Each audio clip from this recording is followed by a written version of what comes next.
ಎಲ್ರಿಗೂ ನಮಸ್ಕಾರ.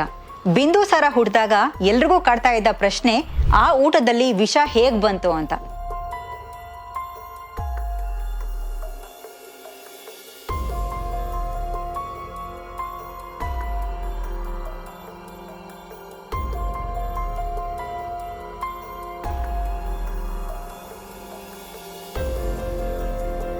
ವಿಷ ಹಾಕಿದ್ದು ಬೇರೆ ಯಾರೋ ಅಲ್ಲ, ಚಾಣಕ್ಯ. ರಾಜ ಚಂದ್ರಗುಪ್ತ ಶಕ್ತಿಶಾಲಿ ಆಗಲಿ ಅನ್ನೋ ಉದ್ದೇಶದಿಂದ ಪ್ರತಿದಿನ ಅವರಿಗೆ ಆಹಾರದಲ್ಲಿ ವಿಷ ನೀಡ್ತಾ ಇದ್ರು. ಆದರೆ ಇದು ರಾಜನಿಗೆ ತಿಳಿದಿರಲಿಲ್ಲ. ಹಾಗಾಗಿ ಅವರ ಮಗ ಹುಟ್ಟುವಾಗ ಘೋರ ದುರಂತ ನಡೆಯಿತು. ಬಿಂದುಸಾರನ ಜನನ ವಿಷ ಸೇವನೆಯಿಂದ ಆರಂಭ ಆದರೆ ಚಂದ್ರಗುಪ್ತನ ಇತಿಹಾಸ ಅತ್ಯಂತ ಕಠಿಣವಾಗಿದ್ದು. ಚಂದ್ರಗುಪ್ತ ಮೌರ್ಯ ರಾಜ ಆಗಿದ್ದು ಹೇಗೆ?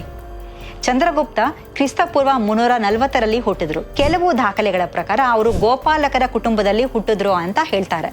ಬಾಲ್ಯದಲ್ಲಿ ಗೋವುಗಳ ಗುಂಪಿನ ಜೊತೆಗೆ ಕಾಡು ಮೇಡು ಸುತ್ತಾಡ್ತಾ ಇದ್ರು.